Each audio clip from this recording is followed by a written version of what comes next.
And Mr. Speaker, I will respond just now to all the misinformation and half-truth that was peddled and regaled this House just now by the Honourable Member, Mr. Kimraj Ramjatam. Before I did that, Mr. Speaker, first of all, before I do that, first of all, let me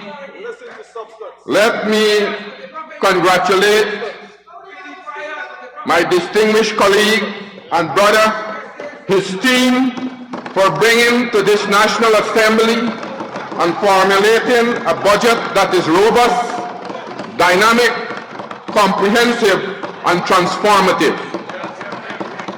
Mr. Speaker, this budget will address the socio-economic transformation of Guyana and build up fortify one Guyana. Mr. Speaker, this budget will drive economic expansion, increase productivity, and enhance competitiveness. Mr. Speaker, this budget will be remembered in the history as the budget which propelled the Guyanese economy into unprecedented development. Mr. Speaker, unlike the budget like from the APNU-AFC, which had no substance, this budget will start the economic transformation of our country.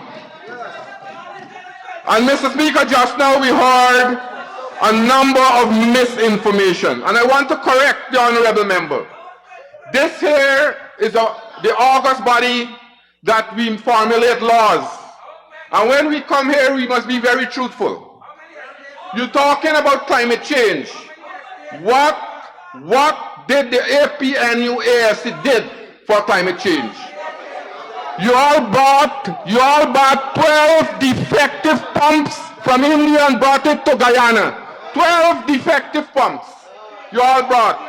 You paid 75% of the money, and the pumps are inoperable. The pumps cannot perform. You bought fire engine to do pumping work in the drainage area. That's the achievement of the APNU-AFC government. Mr. Speaker, and I want to be very serious. The Honourable Member came here, said just now that my brother, colleague, has manufactured information in the fishing industry. Probably the Honourable Member is not living in reality. Mr. Speaker, although we have issue in the fishing industry, we have seen the increase in catches for the latter part of last year. Mr. Speaker, and I want to quote a reputable processor in the fishing industry, the largest, and I want to say this publicly, the largest exporter in the history of Guyana told me last night that production increased from 400,000 pounds to 1 million tons in January. 1 million tons in January. And Mr. Speaker, the Honourable Member talked about the planting chip factory. The planting chip factory, Mr. Speaker, when we took over, had 6 employees doing nothing because the equipment that they bought was wrong equipment. The planting chip factory was not functioning. That's the achievement of the APNU-AFC government. Mr. Speaker, the Honourable Member talked about the facility in Region 1. Hosororo, let me tell you what. The facility is incomplete without a boiler and it's not operable. We have to make that operable, Mr. Speaker. We have to make that operable, Mr. Speaker. So when you come here and talk about achievement, talk about the facts. Talk about the facts, what is taking place. And Mr. Speaker, I will talk about the sugar just now. I want to take umbrage on this, on the note what the Honourable Member would have said just now. And he talked about flood relief. He said about flood relief. And he said, and he also said, listen, he also said that we have distributed to our families and friends. Mr. Speaker, Mr. Speaker, first of all, I want to say that thousands of farmers in our country, in our country were provided with flood relief. That is why we were able to bring back production to standard and up production in 6 months from the agriculture sector. Mr. Speaker, I have here in my hands more than 570 villages that has received flood relief from the government of Guyana. But Mr. Speaker, I will say about people. The PPP has friends in all corners of this country, if you call them our friends. We love to have friends. I have here in my hands testimony. The first one I have here is from your people. The chairman from the International Decade for People on African Descent, Mr. Vincent Alexander, is chairman of this body. You know what he said? He wrote to the Director General.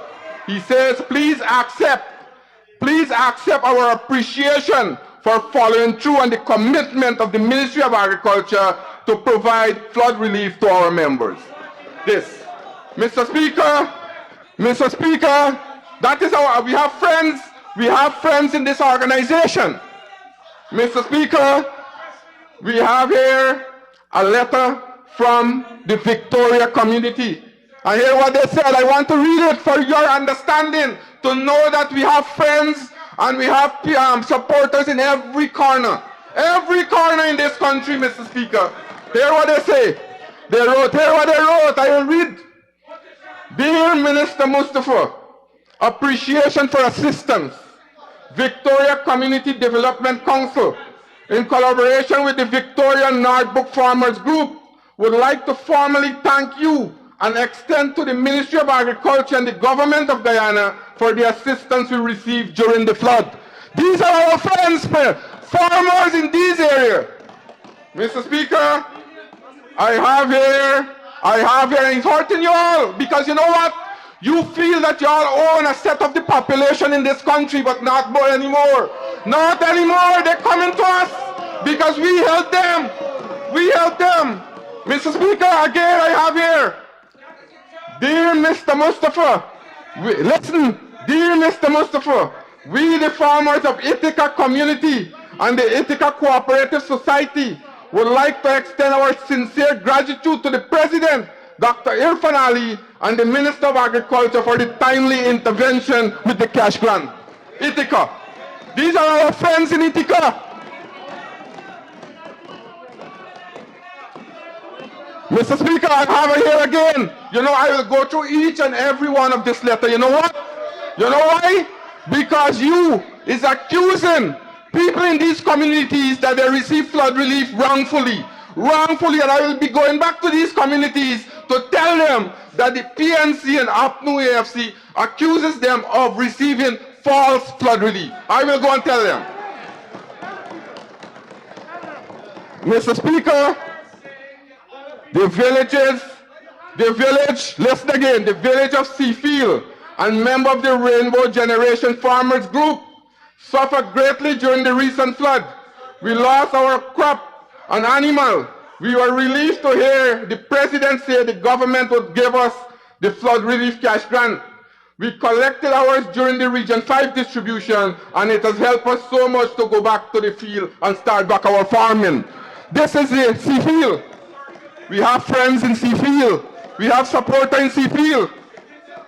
Mr. Speaker, the farmers, this year, I will give copy to the Honorable Speaker, so you can see it.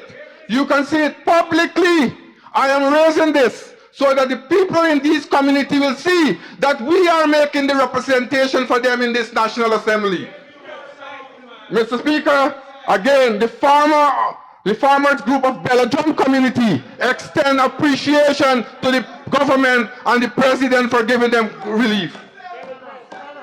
Mr. Speaker, Mr. Speaker, it's hurting. It's hurting. They can't take it anymore, you know. They can't take it anymore. They're feeling it. It's stinging them. So they can't take it anymore, Mr. Speaker. It's stinging them. You know, it will hurt me if a man go in Bloomfield or Portman and say they get support up to AFC. So it's hurting you all that we are getting the support of the people of this country. This is the one Guyana. This is the one Guyana the president is talking about. The one Guyana will be built under the People's Progressive Party civic government. Mr. Speaker, it's hurting you all. It's hurting you all. It's stinging you. You can't take it. You can't take it. The Siparupa farmers, the Siparuta farmers group send their appreciation to the ministry and the president.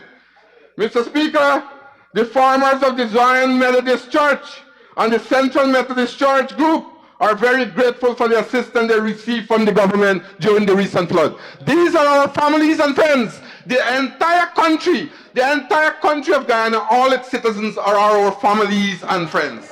Are our families and friends. One Guyana that we're talking about, and you can't take it anymore. Mr. Speaker, then we have the Oriala Farmers Organization. And here we have Region 3, the Amstel. Them Amstel, Senate right, them Amstel. And they're right here, Mr. Speaker. The Water Users Association chairman wrote and thanked the government. And Mr. Speaker,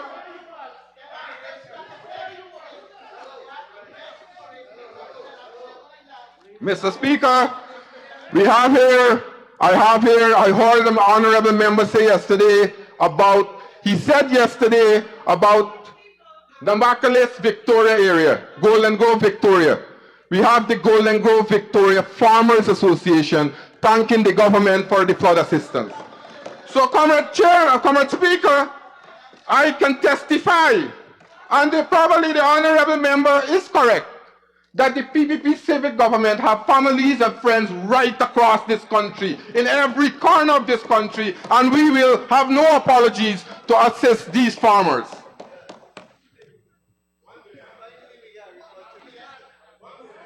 So, Mr. Speaker, just now when the Speaker spoke, the honorable member, Mr. Ramjatan, he talked about corruption. Probably this minister, this member, he don't remember what happened in their tenure. He don't remember what happened to their tenure. Remember, Mr. Speaker, you all remember the gold bangle? You remember the gold bangle? You remember the laptop? You remember the firearm license selling? You remember the Durban Park scandal? You remember the bed sheet story? You remember the drugs ban scandal? And so many scandals in this country, and the scandals have caused you all to be over there, and you will remain over there for the rest of your life. For the rest of your life, you will remain over there. And not in your lifetime, you will see back government again. What you all have done to this country. You all have destroyed the entire country, and we are now rebuilding. You said, Mr. Speaker, the honorable member, said that people think that government started in 2015. Of course, government didn't start in 2015. The corruption, the squandermania, the decline started in 2015. Those are the things started in 2015. You know, the destruction of our country. We had people who never worked. The Ministry of Agriculture was running autopilot from 2015 to 2020, Mr. Speaker. They was running on autopilot like many other ministries and many other areas in government. So when you come to this honorable house, come with facts. Don't come and make general statements. Come here with facts. Facts that will show that what you are doing are facts to highlight it if it is true. Don't come with statement that is false. What happened to the Chronicle $5 million? You're talking so much. What happened to the Chronicle? The police will start that case very soon. We'll start that case very soon. What happened to the $18 million bonus? Y'all want to take it as a gift. Y'all want to take it as a gift. Imagine that. The chief financial officer in the country, said a bonus is a gift. So I come to sugar. This. Y'all remember this document? You know something? Mr. Speaker, I want to tell you something. The honorable member, Mr. Speaker, would have had a hard time in school. You know what? Because every single year since 2020, I try to remember him about this document. And in my head hard, you not take on this thing in here? I want to read it back again. Why you're not listening to me? Why you're not listening to me, Mr. Speaker? Here what happened. This here is a report, a volume 1 report that, I'm going to tell you about it just now. Listen and learn. This here is a report, a commission of inquiry volume 1. And this was commissioned by the APNU AFC government. And somebody remind me, President Granger, former President Granger, commissioned this. You know, he said, and Ramjatan, honorable member, always like use the word right size. Well, here the right size. This here says every government has an obligation and commitment to all the people of the country. Optimal use has to be made of the limited resources, especially where poverty is no stranger to society. It went on to say, the COI does not recommend the closure of any estate. Financial support will be needed, and this should be provided by the government on a timely basis. That's the PVP civic government doing. Because what we did, we went and we saw estates that were closed. You all slaughtered, you know, slaughtered and closed the estate. Mr. Speaker, the destruction that took place under the APNU AFC government, they feel that we get a magic wand. We go touch the estate and say, open estate, open. You know, that's the man. Open estate, you know, when you don't think. When you doesn't know what is happening in an area, don't speak about it. Y'all destroy the estate, y'all destroy thousands of people's lives, and y'all are feeling that we have a magic wand. We all touch the estate and say, open estate, open. Like an open sesame, open. That you feeling about. Mr. Speaker, let me tell you what. One estate. I want to give example for one estate. Rosal Estate, when we went there. What we reached? We reached an abundant cultivation overgrown with bushes and had an abundance of old cane abundant since 2017 and were of no value. That means we have to do retilling, we have to do replanting, and we have to ensure that we have time to have enough cultivation so that we can have cane and sugar to be produced at that estate. And we are in the process of doing that. Mr. Speaker, that's the argument now, you know, but that's the reason. That's the reason they are over there. Mr. Speaker. You know why they're over there? Because they feel that cane cutter and sugar workers are not people that they can do anything and run roughshod over them and dismiss them, broke up families, destroy communities, and they feel that they're doing something good for the people of this country. But not again. As stated in the budget speech. That we will never abandon our responsibility to the sugar workers and the workers of this country. That is stated in the speech of the Honorable Minister. Mr. Speaker, and I can go on and tell you what we met when we went to these estates. And we are in the process of reopening these estates. And we'll do it by phase. We'll do it in phase. Mr. Speaker, and let me tell you what, you know, Mr. Speaker, I want to make this point. When you don't know nothing, when you don't know anything, and you come to this house shouting, brawling, fighting up, and say that do this, do that, do this, and you don't know anything, that position is cannot be tolerated here. Because you get a man shouting over his voice and you never see a cane field in his life. Honorable Sherrod Duncan, he ever went to a cane field? He know what is cane? He ever went to a cane field, Mr. Speaker? Right. So he doesn't know what is happening. So, Mr. Speaker, that's the fact. Because that's the fact. And I haven't started my presentation as yet. I haven't started my presentation because I had to respond. I have to respond to the misinformation. The misinformation and the untruth that was presented by the honorable member just now. They feel that they are cleaner than Caesar's wife, coming to this house and saying that we are incorruptible and they're over there corrupted. Comrade, we know about the bangle, we know about the bed sheet, we know about the gift, we know about the drugs ban scandal, we know about the the Durban project, the Durban Backland project, and many other more. What you think?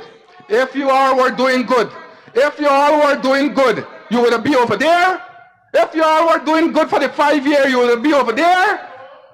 But the people saw that in 23 years, the People's Progressive Party moved this country. And they tried to give you all a chance to see if you all can do anything. But you all can't do nothing. You know how you all behave. And let me tell you what. When you are in the opposition, you have all the answer for problem under the sun. And when you come in government, you get brain dead. Your brain gone. Your brain gone in, you're dead. So I will talk about agriculture, but I have to respond to the misinformation that was peddled. The misinformation you bought, look, the Attorney General is here. He's now trying to recoup our money for the pumps that you all purchased from the defective pump, the fire engine. The man bought fire engine pump to pump drain. Imagine that, fire engine pumps to pump drain. Mr. Speaker, and we will continue investment. This year, another $6 billion is budgeted for the sugar industry. Another $6 billion. And what we will do, when we invest another $6 billion, we create more jobs. Tens of thousands of jobs we create. And we help tens of thousands of families. We put in the village economy more cash. And thousands of people are benefiting, not only the sugar workers, but people who live in the community and who depend on the sugar industry indirectly. So we will continue to support it. And we will continue to support all other industries in this country, Mr. Speaker. Mr. Speaker, the honorable member talked about the we didn't put any much funds on the non-oily sector. But who closed the sugar industry? Who brought agriculture down on its knees? Who brought agriculture down on its knees? When we took over government, listen, when we took over government, Guyana would have lost its place as the spokesperson on agriculture in CARICOM. Never in the history since the formation of CARICOM, we always speak on agriculture. When I became Minister of Agriculture, CARICOM was crafting a food strategy for the COVID pandemic. You know who was heading that? The Minister of Agriculture from St. Vincent and the Grenadines, because Guyana was not doing that. And you know what we are doing now? You know the first meeting when we got into government of the CARICOM heads of government, the first meeting of the CARICOM heads of government when we got into government, our president rescued back that position, and today he is the lead spokesperson on agriculture in CARICOM. And Mr. Speaker, this is nothing of a fluke. What happened? We have visionary leaders. You all remember the former president and now vice president would have crafted an initiative called the Jack Dales Initiative that has been adopted by CARICOM. Those are vision that we're talking about. Those are the vision. We are not talking about planting chips and cocoa rice and dark food industry. You all are a dark food government, creating dark food for the people of this country. Telling the young people, Mr. Speaker, to cook dark food. So much and gone to a dark food government talking about agriculture. Talking about the agriculture. So, Mr. Speaker, Mr. Speaker, I want to touch little on the rice industry. I know my time is going fast, but let me teach because I have to deal with this misinformation that was peddled by Honorable Ramjatan. Mr. Speaker, the rice growing industry is expected to grow significantly this year, almost by 25% according to projection from the budget speech. This is testament to our rice farmers being steadfast against the challenge of COVID-19 and the May-June flood of 2021. And over the next 5 years, we predict a tremendous increase in annual rice production. Mr. Speaker, the rice industry has been making valuable contribution to our country's economy. We saw under the APNUAFC, rice production start to decline, and less acreage came under cultivation. You know what? When we took government in 2020, rice farmers had to pay $15,000 an acre for D&I charges and land rental. We brought that down back to $3,500 per acre, and because with that one measure, rice farmers were able to save almost $1.6 billion back in their pocket. We took out the VAT on agriculture inputs, agriculture machinery, and the cost of production went down.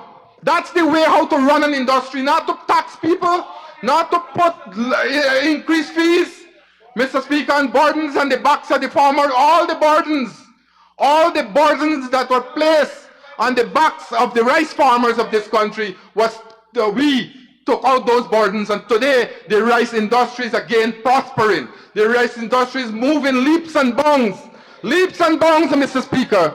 We are bringing out new variety. Only last year we launched a new variety called in GRDB 16. You know what that is doing now? That is moving the national average from 39 bags per acre to between 55 to 60 bags per acre. That's the variety we're talking about. We are working right now to bring out another variety called the biofortified rice. You know, that is very nutritious and will be very healthy. The supplement that doctor ordered the patient to buy, the zinc supplement, we are now growing it in that rice.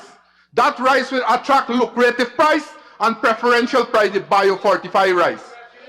That, Mr. Speaker, that we are in the third trial now. And very shortly, that will come out, and we'll, as long it's come out good, Mr. Speaker, we'll start get farmers to plant. So Guyana is the only country in CARICOM that will plant that variety of rice. Mr. Speaker, we'll invest another $49.5 million for provision and an installation of a pre-cleaner and rehabilitation of a seed paddy facility at Anvoa in Region 5 to increase seed paddy production from 9,000 to 50,000 bags per crop at the MME. The MME is the largest rice cultivation area in our country, and we are preparing. Likewise, we will be expending another $20 million to purchase a seed drying facility at Blackbush Polder, where over 600 farmers will be benefiting. Those are the things that we're talking about. Last year, we would have built 6 new drying floors. This year, we'll continue to have to build another 2 so that farmers can have access to dry their paddy. Mr. Speaker, we will meet there. Mr. Speaker, in 2017, the honorable member, the then former Minister of Finance talked about drone. Probably he was a fan of flying things at that time. Drone wasn't implemented in this country. Mr. Speaker, now we are doing that. That's the technology we brought to this in the rice industry. Last year, November, a farmer in Golden Fleece used drone to do common spraying. Imagine that, 135 acres of rice that would have taken 3 days with 3 persons was sprayed in half a day by the drone. This year, we will be purchasing a drone for the rice research station so that we can have that technology there too. So we are modernizing. We are modernizing the rice. We are rice sector. Likewise, we are modernizing also the flood and resilience of our program. Mr. Speaker, it's a priority of our government to modernize and upgrade infrastructure to advance water management, as strategically guided by the revised LCDS 2030. In Budget 2022, focus will be placed on expanding and strengthening drainage and irrigation systems to improve drainage of agricultural area, with a $13 billion in drainage and irrigation. Mr. Speaker, to this end, $1 billion will be invested for the urgent acquisition of equipment needed to enhance flood protection and operation capacity. Honorable Minister, you will need an extension to conclude. Mr. Speaker, I'd like to request an extension of 5 minutes for the honorable member to conclude his presentation. Thank you. Honorable Minister, you can continue to conclude. Thank you, Mr. Speaker. Mr. Speaker, as I said, that the DNI system will be modernized this year. We'll continue to do large projects that will have impact on our country, like the Hope Canal. You all remember the Hope Canal, visionary. The Jack Day and the PPP civic government, again, vision to create that canal. We will be doing canals like those in regions 3, 5, and 6 this year. Start those work there so that we can mitigate flooding in our region and prepare for climate change. Those are projects that will help the agriculture sector advance and move forward. Mr. Speaker, like the comrade, the honorable member is talking about outfall. What they did at the Edwards, they built a sluice, went and commissioned the sluice without an outfall. When we got into government, we had to build the outfall for the water to run out. That's the vision of those people over there, those honorable members. Mr. Speaker, on a lot more projects we will be continue to do in this country to improve the DNI structure. I heard just now, and I said the honorable member mentioned a number of pump stations. I can't think of those any pump station that is functioning that they built. All those pumps that they put in, as I said, fire engine again. So we should have named them 2 things: dark food plus fire engine government. That's the term we should give them. Mr. Speaker, as I said, today Guyana is chairing the ministerial task force.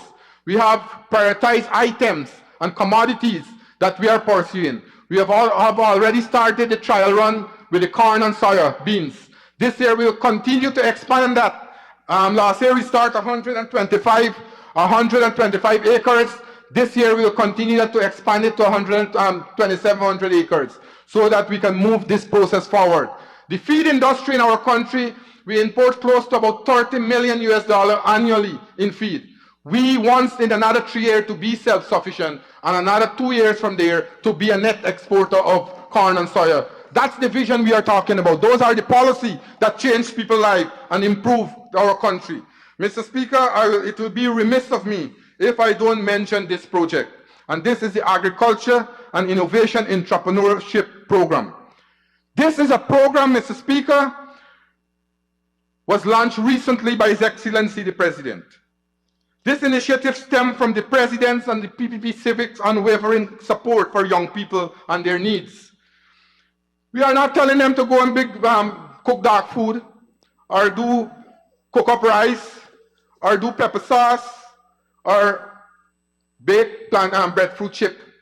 We are putting people where they can work and earn, people who are qualified. And Mr. Speaker, as I said, this initiative also tied directly into our government's manifesto, which has become policy now of creating jobs, opportunity for youth in Guyana, especially our young women. Mr. Speaker, as I am speaking here now, works are ongoing on the shade houses that will be built, almost 300 in this country, where young graduates from the University of Guyana, the Guyana School of Agriculture, and other young people that represent the country itself, people from every single background, are there working so that they are in this initiative to build the one Guyana that we spoke about and the President wants to build. That's the way we are equipping our young people, not for them to cook dark food, Mr. Speaker. Mr. Speaker, I can go on and on. The agriculture sector will be robust. As I said, for the NARI will up their activity this year, 1.27 billion is budgeted for Nari to expand production. We are looking this year to increase onion production and Irish potato production so that we can produce large quantities for domestic consumption and ease the food import bill of our country.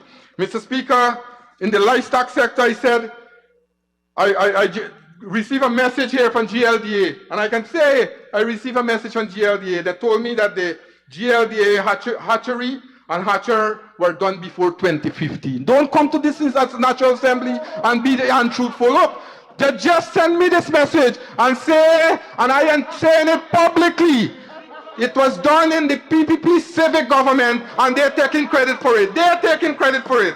Mr.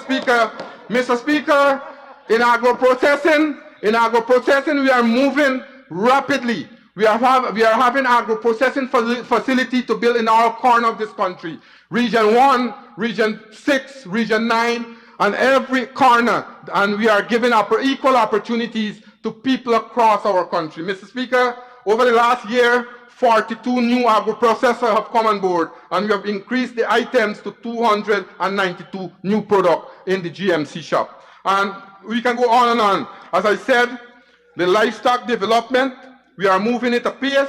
We are trying to do a plan now for a food traceability system. As the honorable member mentioned about the Food Safety Authority that they formed, it was never working. Now this year we are putting things in place to make it work. Nothing worked. Nothing worked under the AP and UAFC government. You had nothing to show, and that is why you are over there in the opposition. And Mr. Speaker, as I said, also what we'll be doing this year, we will be putting mechanism to improve the fishing sector. We will be improving the aquaculture sector, and at the same time to enhance also fishing in the marine sector, where we will introduce marine cages to the fishing sector for the first time in the history and this part of the world. So, Mr. Speaker, as promised, there is enough room in this budget to move the process forward. So, as I said in conclusion, Mr. Speaker, I want to say that the budget is the tools to move our country to prosperity. We start the modernization this year, and this year will transform Guyana. We will have a new Guyana. We will have a Guyana that will be inherited by the entire country's population, where people from every single sector, where people from every background, where all section and strata of society will inherit this Guyana, one Guyana to prosperity. Thank you very much. Thank you very much, Honorable Minister. Now call on the Honorable